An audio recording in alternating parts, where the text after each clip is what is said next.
অধিকাংশ উন্নয়ন আটকে যায় শুধুমাত্র এই স্থানীয় নেতাদের কামরাকামিতে।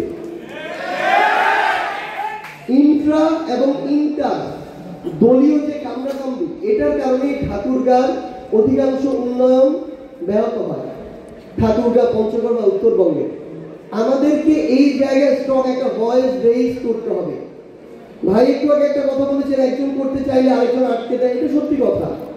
কিন্তু আমাদের জায়গা থেকে এটাও সত্যি যে আপনাদের যদি বা আমরা যদি সবাই একসাথে এগিয়ে নিতে চাই, আমাদের গুরুত্বপূর্ণ জায়গাগুলোতে যেতে হবে। এটা কথা স্বীকার করি আর না করি, ডক্টর মোহাম্মদ ইউনূস একজন বাংলাদেশের বর্তমান প্রধান উপদেষ্টা। আপনি দেখবেন বাংলাদেশের গুরুত্বপূর্ণ জায়গাগুলোতে এখন দক্ষিণাঞ্চলের আধিপত্যটা বেশি। তো আমাদের জায়গা থেকে এই গুরুত্বপূর্ণ জায়গাগুলোতে অবশ্যই আমাদের যাওয়ার এই স্কোপটা নিজেদের তৈরি করতে হবে। তো আপনাদের কাছে আহ্বান, আমাদের নিজেদের কাজটা নিজেদের করতে হবে। প্রত্যেকদিন অন্তত 100টা সুপারিশ আসে, 95 থেকে 97 হচ্ছে ব্যক্তিগত সুপারিশ, প্রমোশনের সুপারিশ, ট্রান্সফারের সুপারিশ। তো এই যে জনগণ, আমরা যদি নিজেদের জায়গা থেকে সৎ না হই, সুপারিশ কেন করে? নিজের ব্যক্তিগত সুবিধার জন্য, পছন্দ মতো জায়গায় যাবে, পছন্দ মতো জায়গায় কাজ করবে। তাহলে যেই মানুষটা তার জন্য এখান থেকে পরিবর্তন হয়ে যাবে, ওই মানুষটা তো একটা খারাপ জায়গায় যেতে পারে, তাহলে তার খারাপটা উনি দেখতেছেন। মোনালিসা হেভি ফ্লো 15 পিস প্যাকেটের সাথে 8 পিসের একটি প্যাকেট একদম ফ্রি।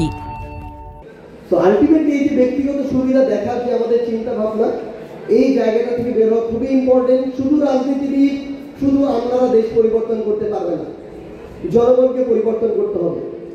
সুযোগের অভাবে সৎ আপনার ঠাকুরগাঁর কাঁচা বাজারের সবজি ব্যবসায়ী, সে যদি ঠিক না হয়, ওই সবজি বাজারটা ঠিক হবে না, ওইখানকার সিন্ডিকেটটা ঠিক হবে না। তো আপনাদের কাছে আহ্বান থাকবে, আমরা আপনাদের সাথে আলাদা করে একদম র্যান্ডম আড্ডা দিতে চাই, কথা বলতে চাই, কারণ অনেক কিছু আছে যেই কথাগুলো এই পরিবেশে বলা যায় না, কিন্তু র্যান্ডমলি বসতে বলা যায়।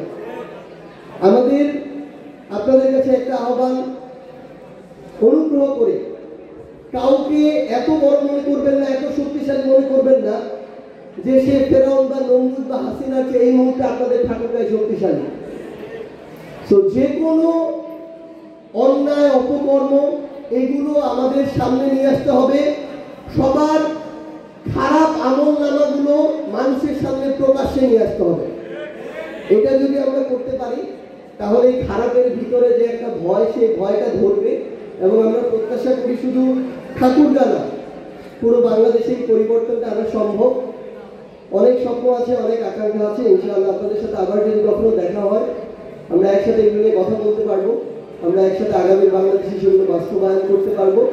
সে পর্যন্ত সবাই ভালো থাকবেন, খারাপ লাগলেও ভালো করে একটু পড়াশোনাটা করবেন। আগামী বাংলাদেশ গড়ে আমরা একসাথে কাজ করব। সবাইকে অসংখ্য ধন্যবাদ। বাংলাদেশ দীর্ঘজীবী হোক, ঠাকুরগাঁ দীর্ঘজীবী হোক।